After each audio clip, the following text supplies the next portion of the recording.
अगर आपको ऑनलाइन होने वाले फ्रॉड से बचना है तो ये वीडियो आप जरूर देखिए। बाद में मत बोलना कि मैंने काश ये वीडियो देख लिया होता तो मेरे साथ ऐसा नहीं होता।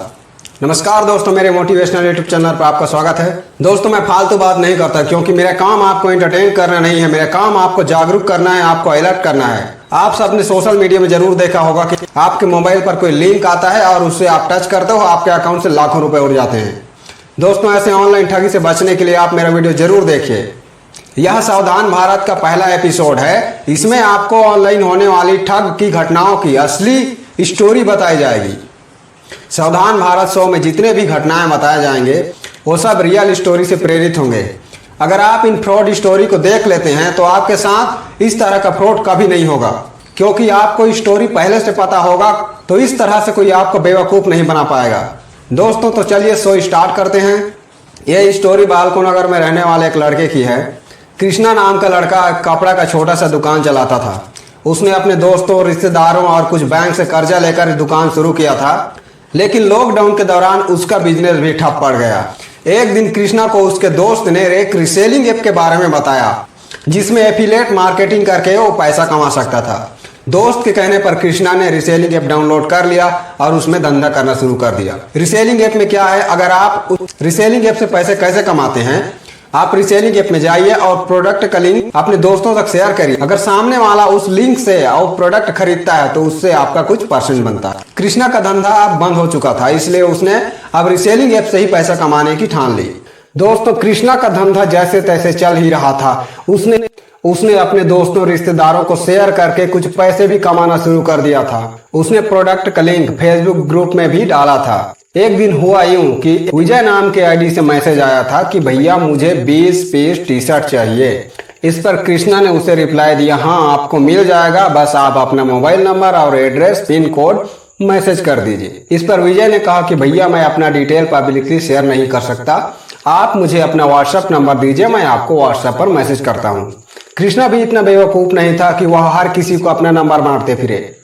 उसने विजय से कहा कि भैया आप मुझे फेसबुक मैसेंजर पर मैसेज करिए, मुझे वहां पर आप अपना डिटेल भेजिए, मैं आपका इंफॉर्मेशन कहीं भी शेयर नहीं करूंगा।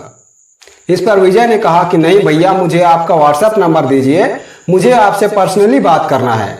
इस पर कृष्णा ने कोई रिप्लाई नहीं दिया और मैसेज सीन करके छोड़ दिया। कुछ दिन तक कृष्णा अपने काम में बिजी था, लेकिन एक दिन अचानक उसे विजय का मैसेज आता है। विजय ने मैसेज किया था कि भैया मेरे सामान का क्या हुआ, आप कपड़ा भेजना चाहते हो या नहीं। इस पर कृष्णा ने रिप्लाई दिया कि भैया आपने ना तो कपड़े का साइज बताया है, ना ही कोई डिलीवरी एड्रेस दिया है, फिर मैं आपको सामान कैसे भेजूं। आगे विजय ने कहा कि मैं आर्मी में हूं, मेरी वाइफ घर में कपड़े का शॉप चलाती है, मुझे अपने शॉप के लिए 20 टी शर्ट चाहिए। इस पर विजय ने कहा कि भैया आपके पास जितने साइज हैं अपने हिसाब से भेज दीजिए, मुझे कोई दिक्कत नहीं है। इतना कहकर विजय ने अपना मोबाइल नंबर मैसेज कर दिया।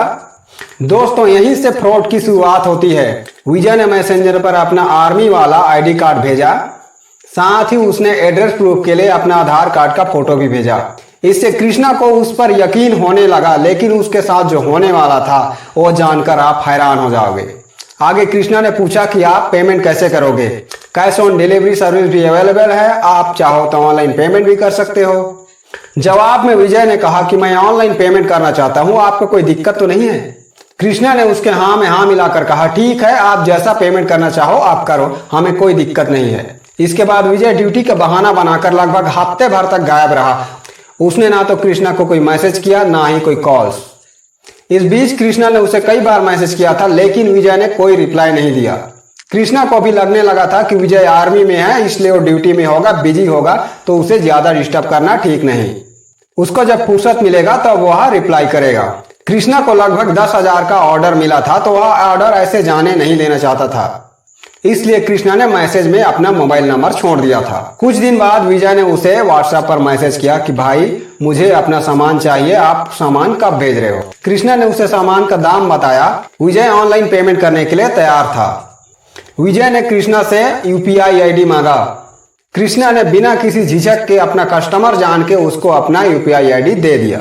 विजय ने उसे व्हाट्सएप कॉल किया और कहा मैं कल सुबह आर्मी कैंटीन जाऊंगा, वहां आपको मैं आर्मी चेक कार्ड के थ्रू पेमेंट करूंगा, कल सुबह 10 बजे आप मुझे व्हाट्सएप पर मिलिए। कृष्णा ने कहा ठीक है भाई, हम कल मिलते हैं। दोनों के बीच सब फिक्स हो चुका था, एड्रेस मिल चुका था, कृष्णा सामान भेजने के लिए तैयार था। आगे क्या होने वाला है आप जानकर हैरान रह जाओगे, बस आप वीडियो में बने रहो। कृष्णा उसके चंगुल में फंस चुका था। उसने हाँ में हाँ मिलाकर कहा कि ठीक है सर, हम कल सुबह मिलते हैं। अगली सुबह कृष्णा ने विजय को कॉल किया, लेकिन विजय ने कॉल कट कर दिया। कृष्णा को ऑनलाइन देखते ही विजय ने उसे व्हाट्सएप पर एक फोटो भेजा जिसमें वह आर्मी कैंटीन के बाहर लाइन में खड़ा था। विजय आर्मी के ड्रेस में था और वह एक लंबी कतार में बीच में खड़ा था। कृष्णा उसका मैसेज देख ही रहा था, तभी उसे विजय का व्हाट्सएप कॉल आता है। विजय कहता है कि मुझे 10,000 ही भेजना है ना, और कुछ ज्यादा या कम तो नहीं। कृष्णा कहता है नहीं सर, सिर्फ 10,000 भेजना है, आप अभी भेज दीजिए, मेरी यूपीआई आईडी में भेज दीजिए। व्हाट्सएप कॉल में विजय ने कहा कि देखो तुम्हारे फोन पे पर पेमेंट रिक्वेस्ट गया होगा, तुम्हारे फोन पे में 5 रुपए का पेमेंट रिक्वेस्ट गया है, तुम पेमेंट वेरिफिकेशन के लिए 5 रुपए भेजो और तुम्हारे अकाउंट में 10 रुपए आ जाएगा। इस पर कृष्णा को उस पर थोड़ा थोड़ा शक होने लगा। कृष्णा ने कहा कि भैया ऐसा कौन सा पेमेंट वेरिफिकेशन है कि मैं 5 रुपए भेजूंगा और तुम 10 रुपए भेजोगे। इस पर विजय ने भरोसा दिलाने के लिए कहा, लो मेरे सीनियर कैप्टन से बात कर लो, जो तुम्हें पेमेंट वेरिफिकेशन के बारे में बताएंगे। कैप्टन ने पेमेंट वेरिफिकेशन के बारे में कृष्णा को डिटेल से बताया, जिससे कृष्णा को उस पर भरोसा हो गया। इसके बाद कृष्णा ने 5 रुपए भेज दिया और उसके अकाउंट में 10 रुपए वापस आ गया। ठीक है, आगे कृष्णा ने कहा कि अब तो पेमेंट वेरिफिकेशन हो गया है, अब पैसे भेज दो। इस पर विजय ने जवाब दिया कि भैया ऐसे नहीं होता, तुम 5,000 भेजो तो इधर से 10,000 जाएगा, तुम 2 बार 5-5 हजार भेजो, इधर से 10-10 हजार जाएगा। अब तो कृष्णा को उस पर पक्का शक होने लगा कि यह कोई फ्रॉड है। कृष्णा ने जवाब में कहा कि देखो ऐसा कुछ नहीं होता है कि मैं इधर से 10 रुपए भेजूं और तुम 20 रुपए भेजो, मैं इधर से 5,000 भेजूं और तुम 10,000 भेजो, आप मुझे बेवकूफ बना रहे हो। यहां से शुरू होती है विजय की असली एक्टिंग। विजय ने रोना गिड़गिड़ाना शुरू कर दिया और कहा कि देखो तुमने मेरा पैसा फंसा दिया है, मेरे आर्मी चेक कार्ड से 10,000 कट चुके हैं, मेरा पैसा फंस चुका है। अगर तुम पेमेंट वेरिफिकेशन नहीं करते तो मेरा पैसा नहीं फंसता। तुमने मेरा 10,000 फंसा दिया है, मेरा पैसा तुम दोगे या फिर कौन देगा? मैं तुम्हारे खिलाफ थाने में एफआईआर करूंगा और साइबर क्राइम में तुम्हारा कंप्लेंट करूंगा। उसकी बात सुनकर कृष्णा को डर होने लगा, कहीं ये सच तो नहीं बोल रहा है, कहीं ये मुझे सच में तो एफआईआर में नहीं फंसा देगा, कहीं ये सच में मुझे फ्रॉड साबित नहीं कर देगा। कृष्णा डरते हुए बोला, देखिए 5 रुपए की बात थी तो मैंने कर दिया, मैं एक साथ 5,000 भेजकर मैं अपना पैसा फंसाना नहीं चाहता।